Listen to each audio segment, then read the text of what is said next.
Oh my God, guys. Ang sarap nito, guys.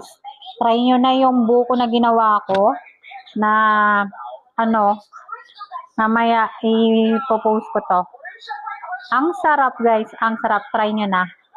Merry Christmas! Guys, gagawa tayo ng buko. Gagawa tayo ng buko. Made from Madonna. Tingnan natin kung talagang masarap siya.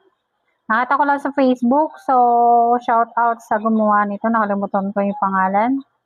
So tingnan natin kung masarap talaga siya. Pinaghalo-halo ko na yung ano niya, yung ingredients. So tingnan natin mamaya kung masarap, kung lasang buko talaga.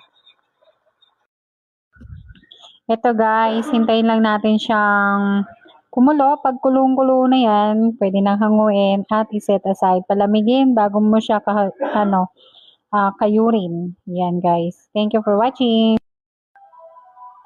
Ayan guys, kulong-kulo na siya. Kulong-kulo na siya, so pwede na siyang ilipat.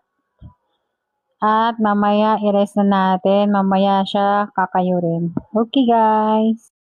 Ito na yung ginawa ko kahapon guys. So wala akong pangkayod. Gagamitin natin ito. Pwede naman siguro yan.